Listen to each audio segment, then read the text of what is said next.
সর্বোচ্চ ধর্মীয় নেতার মৃত্যুতেও ভেঙে না পড়ে নিঃসঙ্গ সিংহের মতো লড়াই করে যাচ্ছে ইরান।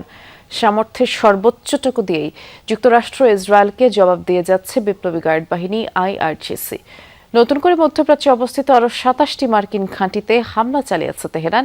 আক্রমণ অব্যাহত ইসরায়েলেও। রাজধানী তেল আবিব থেকে জেরুজালেম পর্যন্ত ইরানের ক্ষেপণাস্ত্র পৌঁছেছে।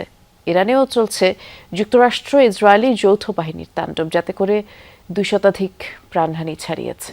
রেইনবো অলরাউন্ডার এক্সটেরিয়র পে বাড়ির বাহিরের দেয়ালের সুরক্ষা নিয়ে থাকুন নিশ্চিন্ত। সাথে পাচ্ছেন 10 বছরের ওয়ারেন্টি।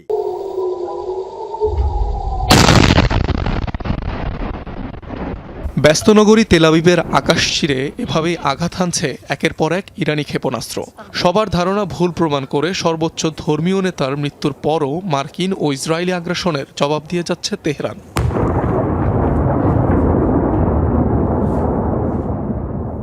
শনিবার ইসরায়েলের রাজধানী তেল আবিব, বন্দরনগরী হাইফা, জেরুজালেম সহ একাধিক শহর লক্ষ্য করে কয়েক দফায় মিসাইল হামলা চালায় ইরান।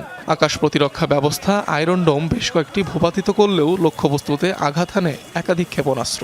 এতে অগ্নিগর্ভে পরিণত হয় বহু আবাসিক স্থাপনা, ধ্বংস হয় বহুতল বেশ কিছু ভবন। নতুন করে ষষ্ঠ দফায় মধ্যপ্রাচ্যে আরও 27টি ঘাঁটিতে হামলা চালিয়েছে ইরান।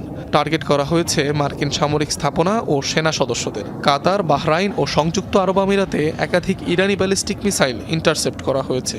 ক্ষেপণাস্ত্র ভূপাতিত করেছে জর্ডানও, সাইরেন বেজেছে কুয়েতেও। জবাবে ইরানের বিভিন্ন স্থানে যৌথ হামলা অব্যাহত রেখেছে ইসরায়েল ও যুক্তরাষ্ট্র।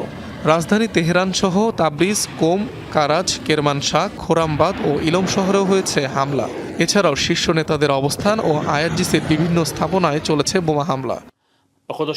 প্রতিরক্ষার পাশাপাশি আক্রমণাত্মক উভয় ক্ষেত্রেই প্রস্তুত এবং উচ্চতর অপারেশনাল প্রস্তুতিতে রয়েছি আমরা। IDF মার্কিন সেনাবাহিনীর সাথে মিলে ইরানের কৌশলগত লক্ষ্যবস্তুতে আক্রমণ চালাচ্ছে। ইসরায়েল রাষ্ট্রের অস্তিত্বের হুমকি তৈরি করে এমন ক্ষমতা নির্মূল করার জন্য একটি উল্লেখযোগ্য গুরুত্বপূর্ণ অভিযানের মুখোমুখি হচ্ছি। এদিকে ট্রুথ সোশ্যালে দেয়া এক পোস্টে ইরানকে নতুন করে হুঁশিয়ারি দিয়েছেন মার্কিন প্রেসিডেন্ট ডোনাল্ড ট্রাম্প। আগের যে কোনো সময়ের তুলনায় জোরালোভাবে আঘাত করা হবে ইরানকে বলে হুমকি দিয়েছেন তিনি।